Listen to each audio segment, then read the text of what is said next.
got the poverty and hunger growing up. This was even true even after I sent him off to college at Wayland College in Beaverdam.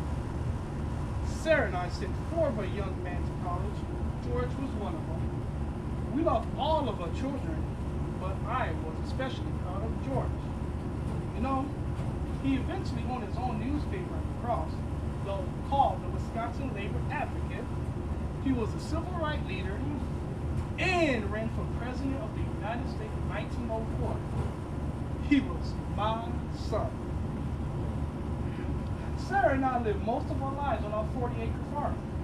She died in 1892 at the age of 62. I remarried in 1895 to Elizabeth Johnson.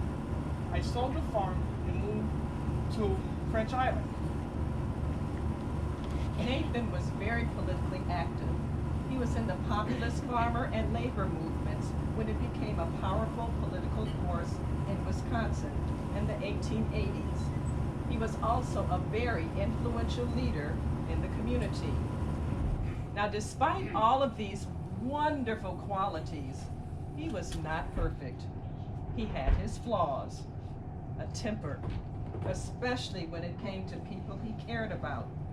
Specifically in this case, a person he cared about who he believed was the victim of extreme injustice, a victim of cold-hearted, vicious murder.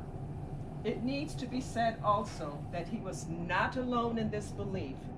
As you will hear, there were others that believed justice for this victim was not being served. There is a story of his involvement in the lynching in October of 1844. A man named Scotty. Scotty had cold-heartedly shot and killed a respected lacrosse citizen named Frank Burt.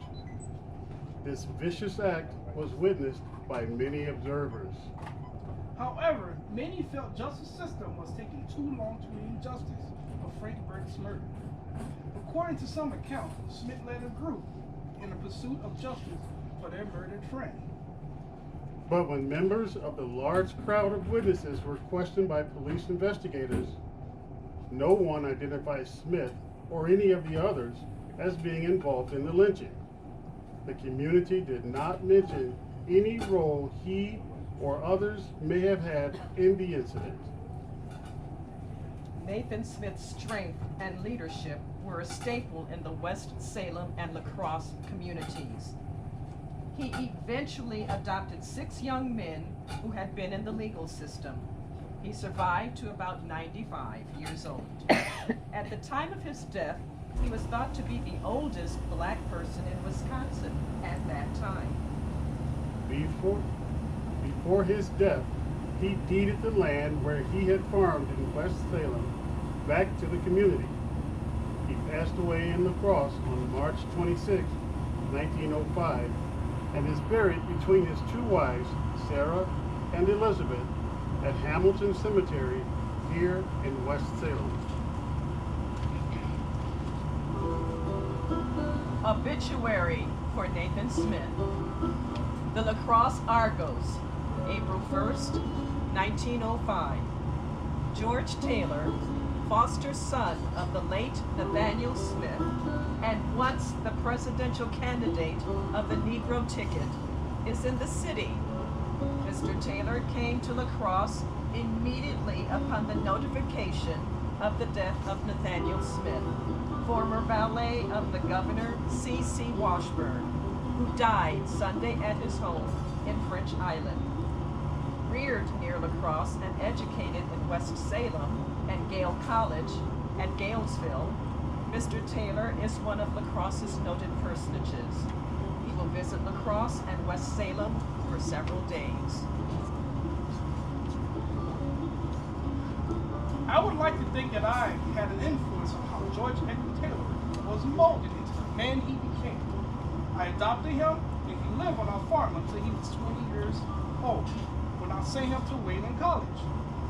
He came from humble beginnings, but throughout the act of faith in a nurturing and loving family, and perhaps my political influence, George rose to become a flamboyant speaker and an activist in the latter part of the 19th century. Good evening. My name is George Edwin Taylor. Was I born the son of a free person or of a slave?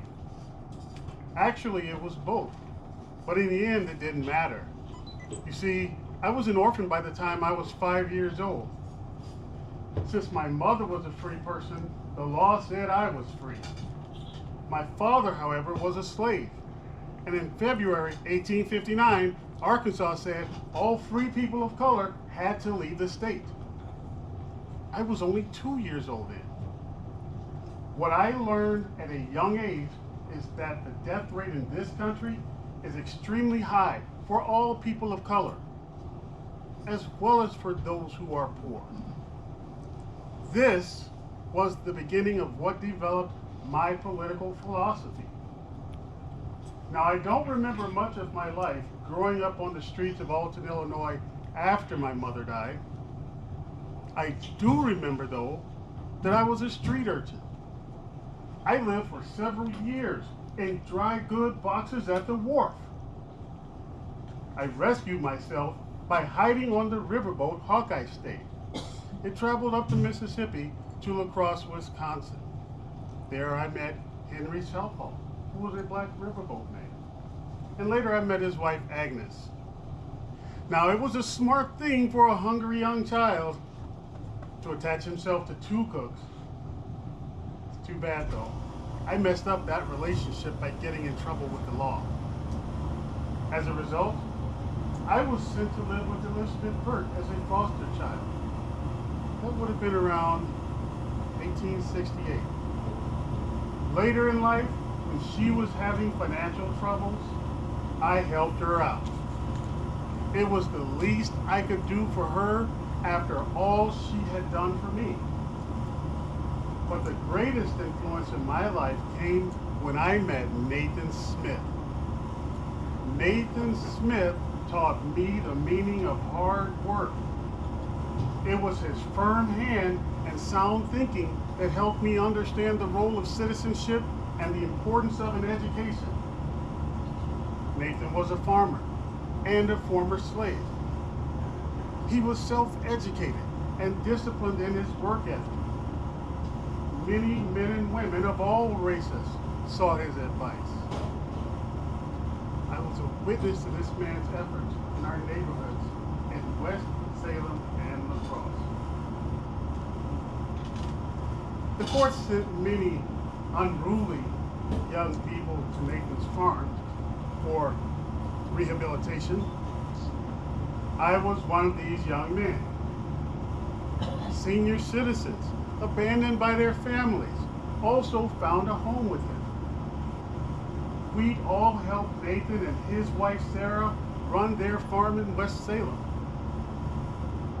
Nathan eventually sent 4 young men to college.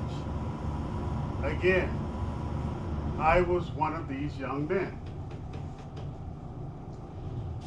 As a black man, I'd like to have been viewed with the greatness of Booker T. Washington, Frederick Douglass, W.E.B. Du Bois. These men could have been